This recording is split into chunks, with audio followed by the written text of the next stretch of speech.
Greetings, aspiring scientists. Welcome to my video today on covalent bonding and Lewis dot diagrams, Lewis structures. One of the most important concepts in chemistry in general, and especially for the IB curriculum that high school students might be doing. So let's get right into it. Go to my slides here. So we are in structure 2.2. We've done 2.1, that's ionic bonding. Now we'll consider covalent bonding with the covalent model.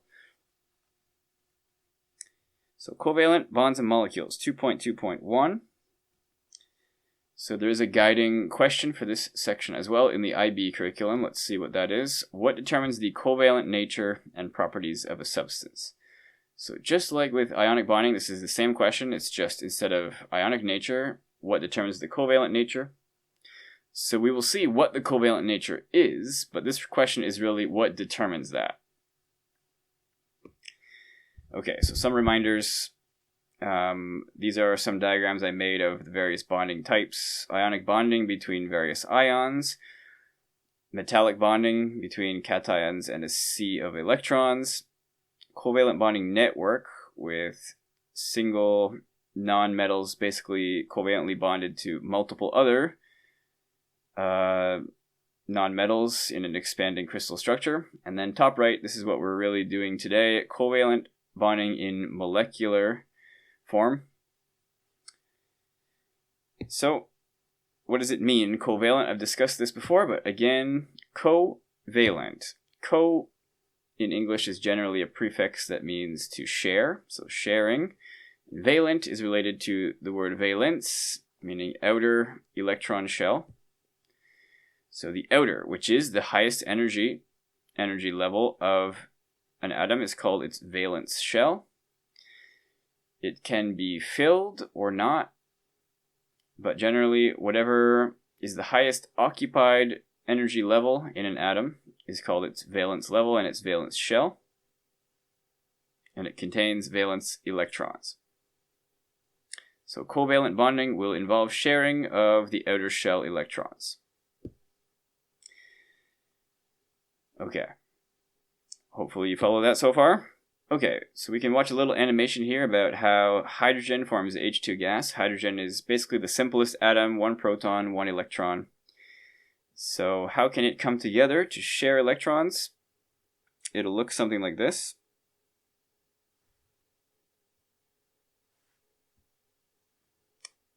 They come together, they each share one electron, then we get a shared electron pair in between the two nuclei. So some important things to realize here. We have two protons, that's the hydrogen nucleus, that's 2+ charge. At the beginning, each of them has one electron, so the net charge on each is 0. +1 in the nucleus, -1 outside is total 0. But also in the new H2 molecule, the total charge is 0. We've got 2 electrons in the middle, but we've got 1 nucleus on each side, so we still have essentially 2 positive charges and 2 negative charges. But what has happened here is each hydrogen is able to fill its level 1 orbital. Okay, and that's important for stability. That forms a helium noble gas configuration, so this is much more stable than regular hydrogen. Okay, let's see another one with slightly more complicated atom. This is fluorine from period 2. So it has the helium shell underneath, those 2 electrons near the nucleus, but then it has 7 in its valence shell, the outer level 2. So it would like to have 8 in there to be stable. I shouldn't say it would like to, but just it would be more stable if it had 8. And so anytime it can get 8, it will sort of stick and stay in that stable form. So what happens if 2 of these come together? I think this animation I made is maybe not quite as good, but still you can get the idea. So they will come together, 7 in each valence, but then in between, when they come close together, they can share 1 electron each. When they each share 1 with each other, they can both get a valence shell of 8. Okay, it's kind of hard to picture, but if you count the electrons around the fluorines that were initially there, plus that one extra in the middle, you'll see that each now has 8 valence electrons when they have combined together like this. The green one wouldn't actually have those 3 sort of electrons lumped together so closely, but this is just a visualization demo I made. So what can we say about this? Well, one of the first things I want to link this to is electronegativity. I discussed this in my previous video about ionic properties and structures. So when I defined electronegativity, I did say it's mostly related to covalent compounds. This is how we actually measure the electronegativity number or define it. So the electronegativity is what tendency an atom has to pull a shared pair of electrons closer to it, or to sort of grab hold of the electron density and hold it closer for more amount of time to itself as an electronegative atom. So there's the whole Pauling scale, the chi value, and then you can measure or calculate the electronegativity difference between 2 atoms that are coming together to bond. So for ionic compounds, we said when this delta chi is greater than 1.8, we're going to label that as ionic. That's a big enough electronegativity difference that we can say one atom becomes an ion, and it will attract other ions of the opposite charge around it and tend to form an ionic solid. But if we have less than 1.8, this bond is going to be more of a covalent bond. And instead of forming ionic solids, it's going to form covalent molecules, usually. And there's different types of covalent. There's polar covalent and pure covalent. We're not really going to get into polarity today, so we'll just say less than 1.8 we are talking about covalent bonding.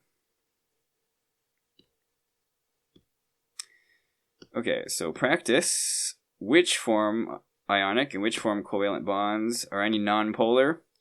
I forget if we did this last time, but we can check quickly again here. C and O. So C's electronegativity is 2.6.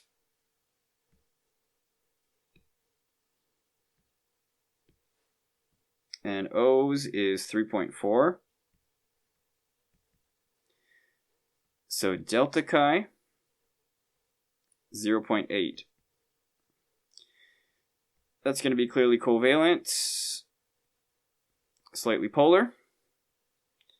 Na and O. Na is 0.9, O again is 3.4. So this delta chi, 2.5. That's not covalent, that's ionic, much greater than 1.8. Okay, what have I got on the left here? Aluminum and fluorine. So aluminum is about 1.6 electronegativity. Fluorine is the absolute highest, 4.0. So this delta chi is 2.4. That's going to be clearly ionic, not covalent. Okay, let me show the rest here. C and H, Cl and O. I think that's all I have. So C and H is an interesting one. 2.4 and 2.2. That difference is only 0.4. So some people label this polar covalent, some non-polar covalent, or pure covalent. But it's definitely covalent of some kind. Not very polar. Cl and O. Cl's 3.2. O 3.4. So this is very non-polar. Sorry, delta X is only 0.2. Even less polar than a carbon-hydrogen bond. Definitely covalent type.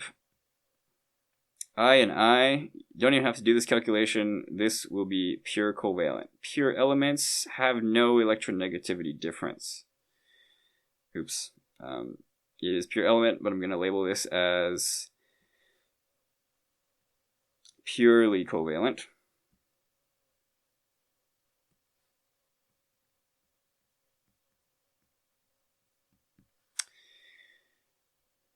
All right. So this is one of the first things you can do, is just check the electronegativity difference between two atoms that are making a bond. This will give you a pretty clear indication, usually, whether your thing is ionic or covalent, or maybe right on the line between them, or maybe it's pure covalent with no difference at all. Okay. So covalent bonding. What can we say about this? Typically, two nonmetals, sometimes metalloids, share one or more pairs of electrons. This is very different from ionic bonding, where an electron transfer happens and two ions are formed that stick together electrostatically. Here we just have two nonmetals sharing pairs of electrons right between them. From that, both atoms usually have a stable noble gas configuration, the octet rule, through sharing. Since both atoms needs the pair of electrons, the pair is held between them, forming a bond. So both nuclei sort of fight over this pair and lock it in place right between the nuclei.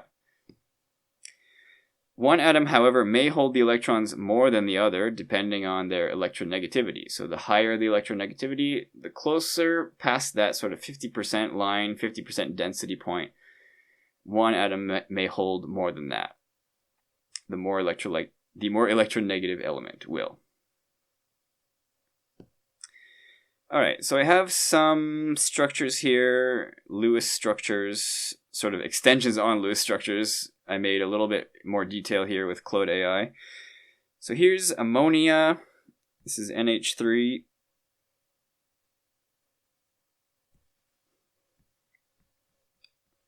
You might have that in some cleaning products in your house or your school, but NH3, if you analyze this carefully, you can see some things.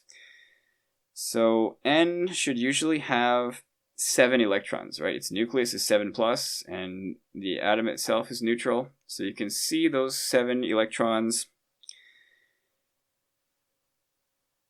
Let's see if I can draw this clearly. They were these two, one of this, one of this, one of this, and then 2 in the middle here. Those are the 7 electrons that it started with, but in its neutral form, N does not have an octet, right? It has, I don't know, a pentet. It has only 5 electrons, 1, 2, 3, 4, 5 around it, in level 2. So by sharing with hydrogen, those 3 extra electrons come in on the top, bottom right, bottom left. But it's important to note that, again, this doesn't change the charge on the nitrogen, doesn't change the total charge on this whole structure. Whenever nitrogen is sharing with hydrogen, a pair of electrons, you're splitting 2 minus charges between 2 nuclei, so each one still only receives 1 of those charges. Okay, kind of an important idea. On the other side then, we have H2O, should be pretty familiar. So oxygen starts with 6 electrons in the outer shell. Level 2. It also has 2 underneath there, you can see very near the nucleus. So it has 8 electrons total to balance its 8 plus protons in the nucleus. But it doesn't have an octet there, it has only 6, so it can gain its 2 remaining electrons from nearby hydrogens, which will often happen, especially here on Earth, to make H2O. Then hydrogen has its stable helium configuration, oxygen has its stable neon configuration, I think, the next noble gas up. And again, this has a neutral charge. All the electrons balance out all the possible positive charges among oxygen and hydrogen. Okay, so what oxygen started with was these on the outside and the 2 in the middle. Those were its 8. And hydrogen helps complete the octet by donating 1 each on the top left and bottom left. Okay, so we're going to get into how to draw these and how to do sort of more efficient, smaller versions of it. But first, what are the properties of covalent molecule compounds versus ionic compounds? We'll get much more into detail later into this, but just to give you some idea now, covalent compounds generally do not conduct electricity. For the same reasons that I told you water doesn't conduct electricity in the ionic properties section in my previous video, electrical conductivity requires mobile charge carriers. Covalent molecules are often very mobile, liquid or gas phase, but they're not charged, meaning they don't conduct electricity. The one exception here is that dissolved ions can. There are covalent molecules, which are ions, positive or negatively charged. Those ones certainly can conduct electricity, mainly when dissolved or liquid state. Okay. So polar covalent compounds do dissolve in water. For example, H2SO4, sulfuric acid. That's one of the things I asked students to memorize in the previous video. For the same reasons that ionic compounds do, the polar regions of water, H being positive, O being negative, can surround other polar compounds and sort of generally just get along well with them, be attracted to them, pull them away from their bulk material. But nonpolar will not dissolve easily. For example, an O2 molecule, it's a pure covalent bond. There's no real positive or negative region that is consistently in the O2 molecule, so things like water molecules would not be attracted to it. So you might wonder, how do fish and aquatic organisms get their oxygen then? Well, it's a bit complicated, but a little bit, very small percentage of oxygen gas around water can dissolve. And so things like fish will use their gills to constantly push a large volume of water through their body and strip all the O2 that's dissolved in there out, so they can just get enough to have bodily functions that organisms need. Okay. Often liquids or gases at room temperature. Covalent compounds, molecular covalent compounds, generally will be liquids or gases at room temperature, especially when they're small molecules, okay? As they get medium and larger size, they're going to start to perhaps form solids or waxes or things that are stuck together more closely. These things usually have low melting and boiling points. Again, especially the small covalent molecules will. Things like water, ammonia, CO2, low melting and boiling points. When these things are solid, they can be a range of strengths. Oftentimes not very strong. They'll be brittle and crumbly because the molecules are actually not held together very strongly, as opposed to something like an ionic compound that we discussed last time. Okay, so that's a general overview. I think we'll go through these again after we learn about covalent bonding in detail. So, if we just consider elements alone without bonding, there's a special way to draw these called Lewis diagrams or Lewis dot diagrams, where you'll have your atom labeled in the middle, usually just with its element symbol, like N for nitrogen, O for oxygen, C for carbon, whatever, and then its valence electrons around it. And usually, when there are pairs, the electrons will be paired up and either placed in the top, left, right, or bottom areas of that atom. So you can kind of consider like there's 4 regions where we might put electrons, and they are top, right, left, bottom. So hydrogen just has 1 electron. We'll put that at the top. Underneath that, helium has 2. So actually, this shouldn't be here. I made these in Clode AI, but I would rather put this paired up at the top here, because when hydrogen gets 1 more electron, it will be paired up in its 1s orbital, if you remember from electron configurations. So that's going to fill up its level 1 and give it the helium noble gas configuration. This is helium, so that makes sense. But they do need to be paired up because there's only 1 orbital and suborbital available, the s orbital. There's nowhere else for that electron to go. Okay. Beryllium and lithium, though, these we start getting into level 2. So even though lithium has 3 electrons total, we're only going to show the valence electrons, the electrons that are in level 2. So we'll draw one on top. And then when we get a second electron, we don't have to necessarily pair this up, although you might be able to. Both of these will be in the 2s orbital, most likely. But when beryllium can hold a total of 8 electrons total in level 2, it's also reasonable to just put it in a separate space here. Boron then will have 3 electrons, so we can put it top, right, bottom. Carbon all around. Nitrogen, you have to start pairing these up for sure now. We've got 6 electrons in, 5 electrons in 4 possible spaces, so they have to start pairing up. So I'll pair up the top one. It doesn't matter where you would put that though. You could put the double pair, the double electrons in a pair on the right or the bottom or the left. Doesn't matter. Oxygen 6, fluorine 7, neon 8. So neon will have all those 4 spaces completely filled up.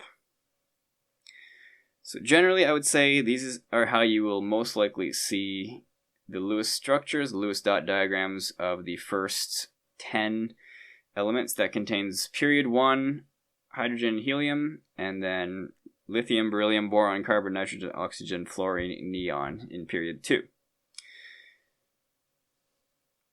Okay, so from lithium to neon, they can hold up to 8 in the valence, but hydrogen and helium can only hold up to 2. So that's single atoms. I'd get that down before you even start trying to do any types of bonding. Now let's see. How can we show a bond forming? I've already shown an animation of this with sort of the Bohr model, but let's show it here with a simple Lewis diagram, Lewis dot diagram. So I have one fluorine here. I'm going to bring in another one and form a bond.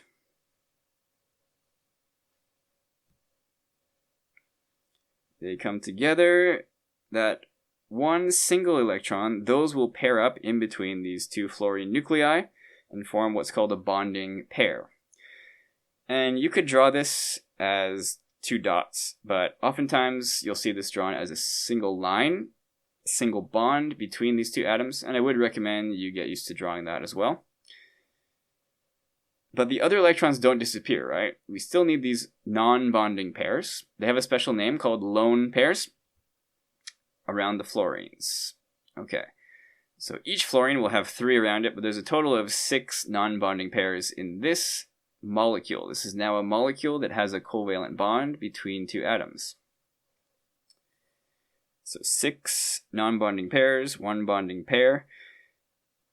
Those will, in total, cover all the valence electrons from both of these fluorine atoms. You got to make sure that all those electrons are accounted for. Okay, what about oxygen?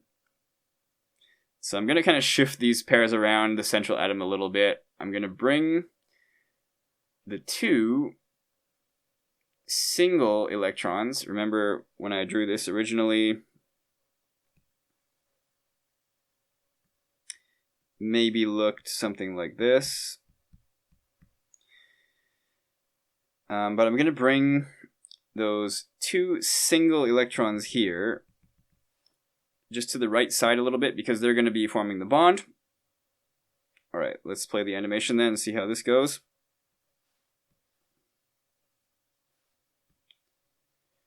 So 2 oxygens like this come together. Those 2 single electrons will come together from each oxygen and form a bond each, both in the same position basically. So this forms actually 2 bonds.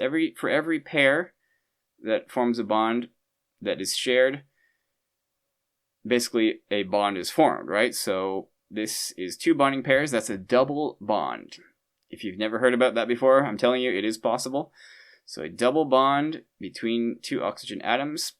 And they also still have non-bonding pairs, 2 lone pairs on each O.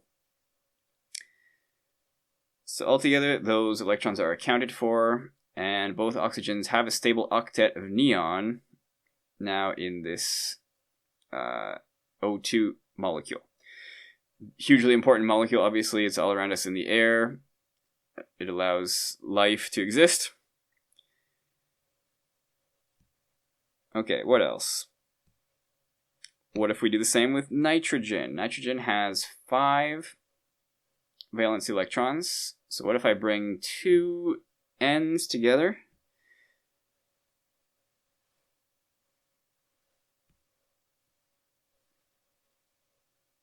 Now there's 3 unpaired electrons. They will all pair up, 1 from each nitrogen. 3 pairs between them means a triple bond, okay? This is generally the most that you're going to see in chemistry, is a triple bond between atoms, 3 shared pairs of electrons. Quite a strong bond. So again, our atmosphere, this is a hugely important molecule.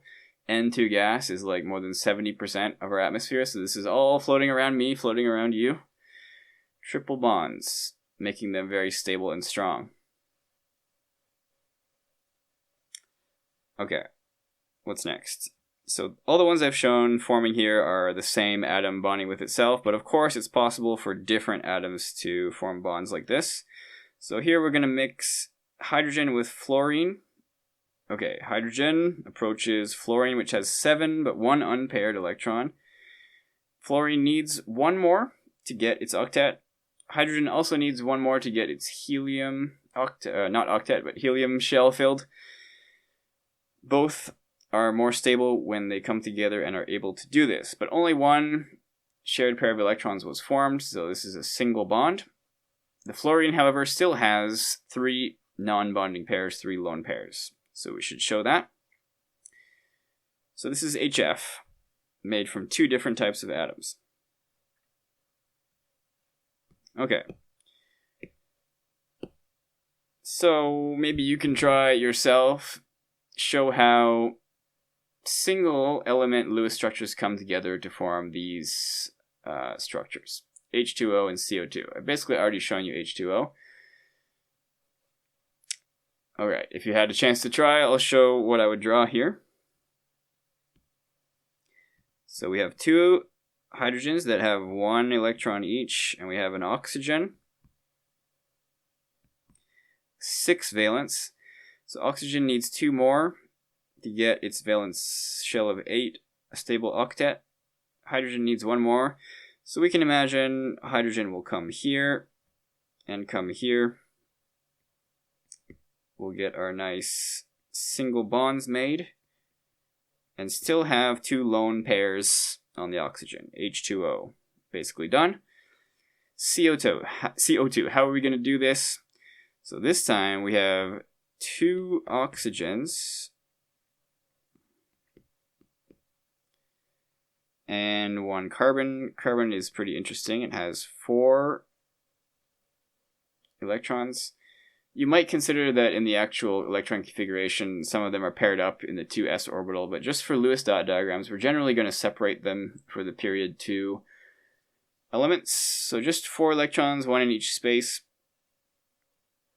Now you can try to mess around with this a bit and try to get it done with single bonds, but I think you'll find it doesn't really work. But it's a good place to start. What if we do a single bond?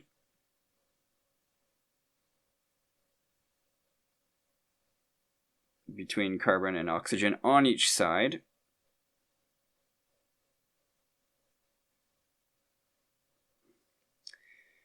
So that's a start.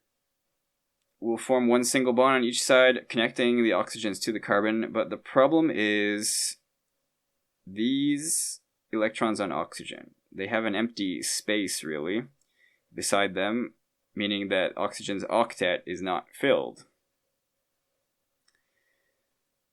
Similar thing with carbon, actually. If you consider it, it only has 4 electrons around it.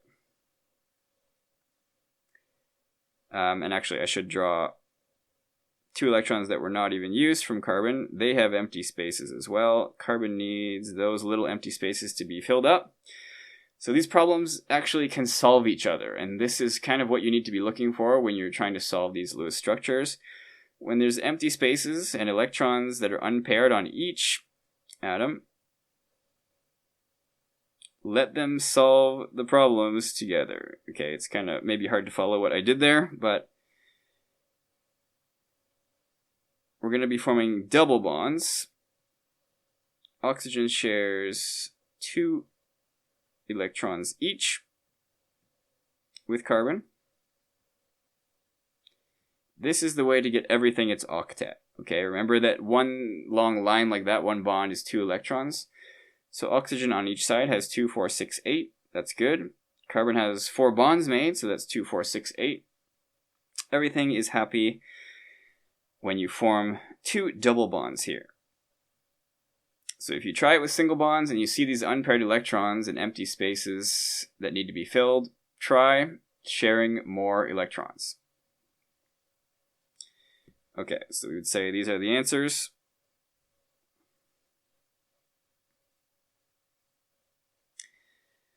So you can probably imagine that a lot of these Lewis structures are quite easy, but some of them get really difficult.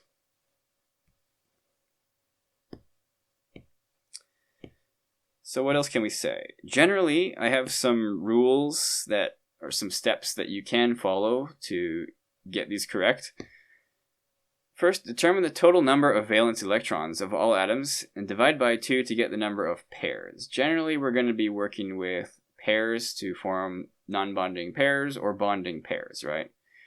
You're basically never left with unpaired electrons when you do Lewis structures.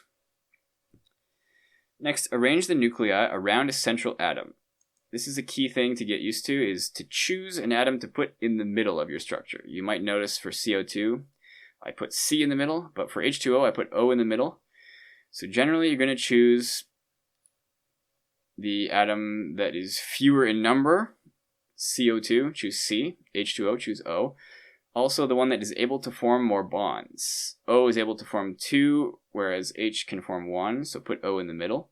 C is able to form 4 bonds with its 4 unpaired electrons.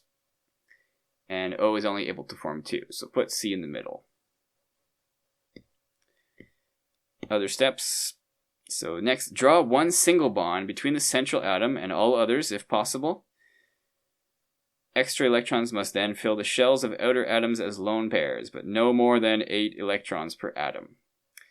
Okay, so if you're forming a covalent molecule and you can see from your molecular formula, like CO2, that they are bonded together, there must be at least one bond between atoms on the outside and the central atom, right? So start by drawing those single bonds first, and then consider if you might need double or triple later. And definitely don't put more than 8 electrons per atom. They're going to be filling their octet and no more. 4. If there are still electrons remaining, add them as lone pairs to the central atom. Okay, so try filling the lone pairs on the outer atoms first, and then do the central atom last. Generally, that will help you, especially when you're doing expanded octets, an HL topic later on. And check that everything has a full octet. Finally, if not, consider where double or triple bonds may be appropriate. So if you have things that still weren't able to fill their whole shell, look if they are next to each other and if they could possibly share their electrons to get their octets. Through a triple or double bond, maybe. So I also want to mention, we studied ionic bonding, ionic compounds, right? You guys know some polyatomic ions exist. Those can also form ionic compounds, but you can also draw Lewis diagrams, Lewis dot diagrams for these as well. So something like ammonium chloride, NH4Cl. Really, this is a polyatomic ion NH4.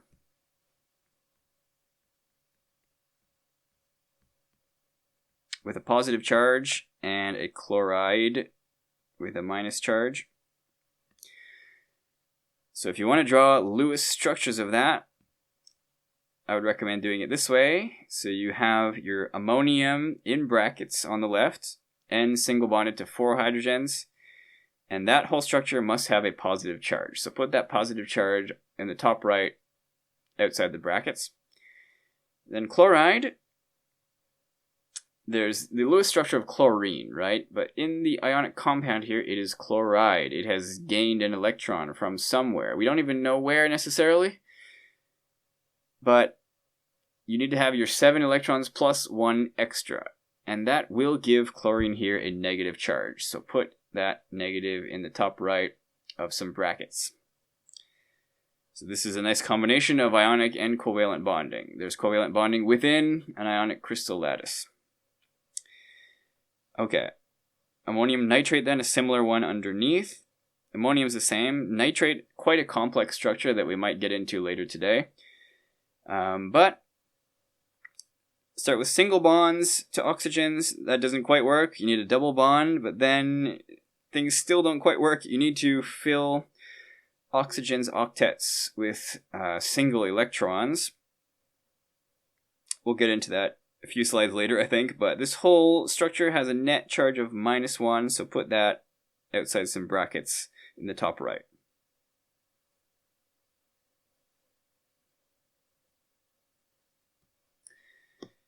Okay, so polyatomic ion Lewis diagrams, as I just showed you, definitely are possible. Special notes about these: if there's a net charge on an ion, those electrons must be considered when counting the valence electrons.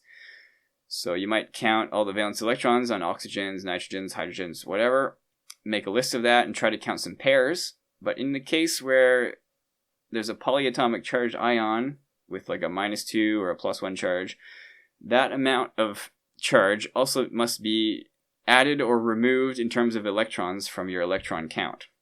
So if you have -1, you need to add an extra electron. If you have +1, take 1 electron out of your count.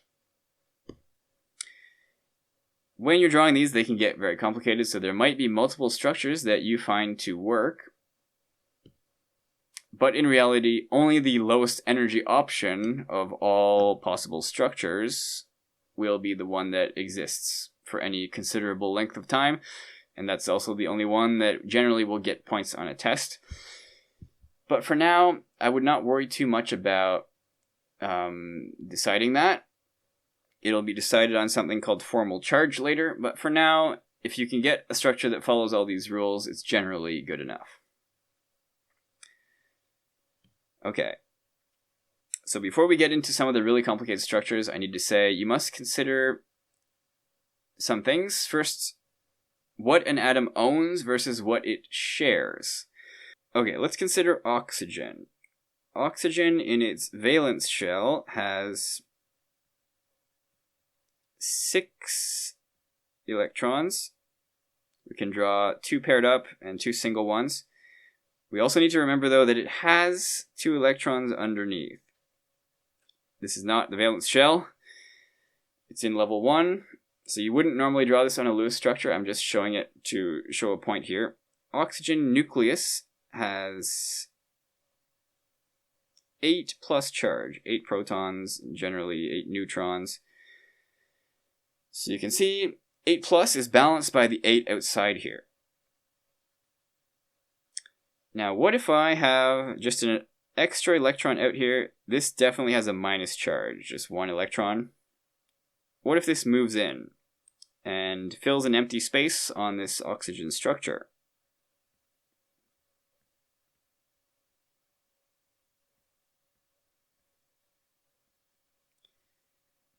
Now it's paired up, but we've added a negative charge to a neutral molecule, right? That means this now must be negatively charged.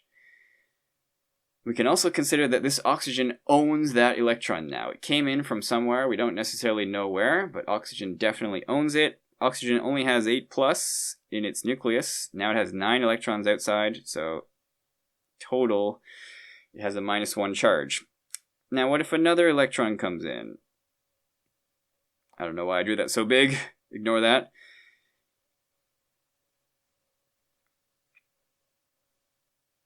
So we'll have a similar situation going on here.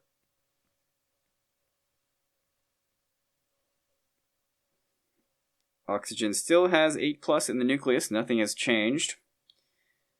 But I've put now 2 electrons in, and I had a -1. Now I put an extra 1 in here. This needs to be total -2 charge. Or generally, I think we'd write 2 minus.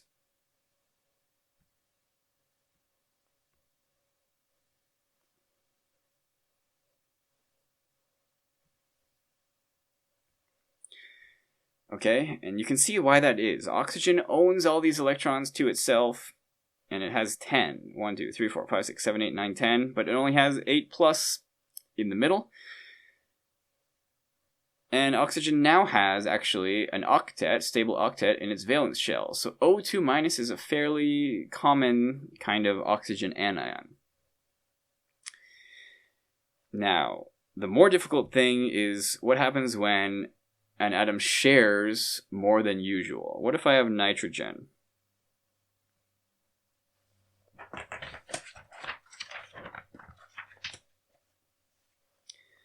So nitrogen has definitely 5 valence.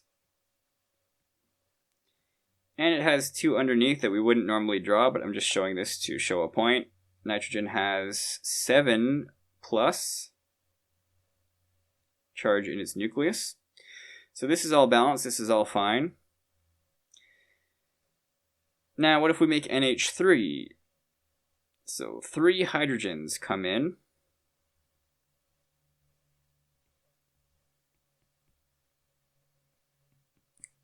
Left, right, bottom.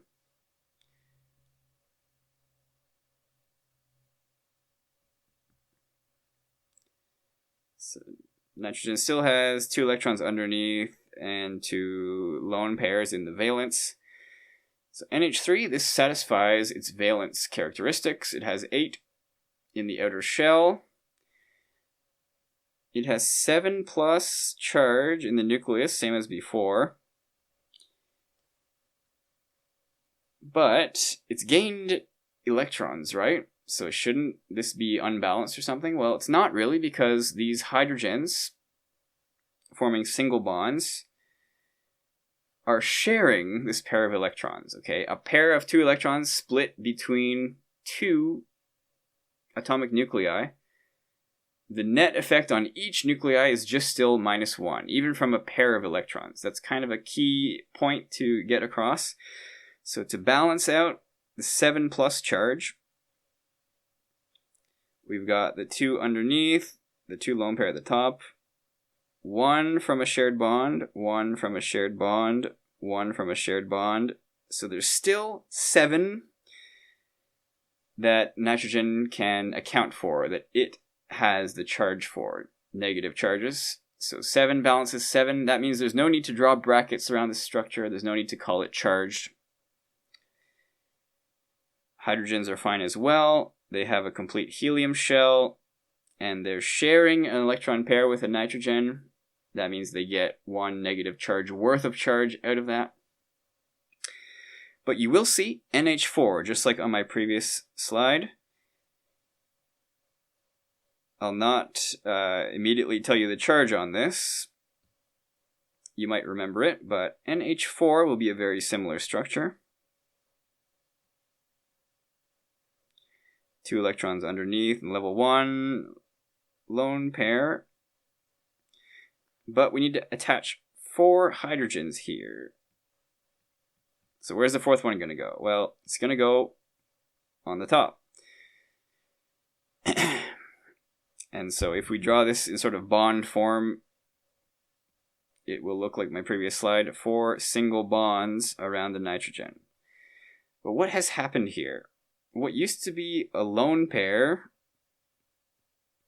in NH3 that nitrogen owned now is being forced to share. It's being forced to be shared with a hydrogen that has come on top. And this is going to cause a charge to happen, okay? Nitrogen went from holding 2 negatively charged electrons itself to owning those, to sharing those, to form an extra bond. So nitrogen is still 7 plus in the middle here. But how many electrons can it account for charge-wise? It's got its 2 in level 1. Its shared bond here gives it 1. Shared bond here gives it 1. Shared bond here gives it 1. Shared bond here gives it 1. So that is 1, 2, 3, 4, 5, 6 electrons only. 6 electrons only does not cancel out the nitrogen nucleus of +7 charge. Hydrogens being +1 and having an electron pair shared between them don't have any charge, but they definitely don't cancel out the nitrogen positive charge, so this needs to have positive charge in brackets. Okay, that kind of got a little messy, but I hope you followed what I was saying. In summary, you don't need to draw this kind of thing and count all the electrons every time necessarily, but keep it in your mind that when an element like oxygen forms less bonds than it usually does and still has an octet, it must be negatively charged. It must have got random electrons from somewhere. Conversely, when something like nitrogen forms more bonds than it usually does, it usually will form 3 to pair up its 3 unpaired electrons, but if it forms 4 by chance, it has done so by sharing a pair, a lone pair of electrons that it used to own. After it shares it, it no longer completely owns it. It needs to share 2 electrons between 2 atoms. It only gains 1 net charge from those, and so the complex will be positively charged. Okay, hopefully you followed what I'm saying here. Let's put that to the test with some practice. Okay guys, as usual, this video ended up being longer than I expected, so I'm going to cut this into 2 parts. Second part will just be practice questions. So see you in the next one. Thanks.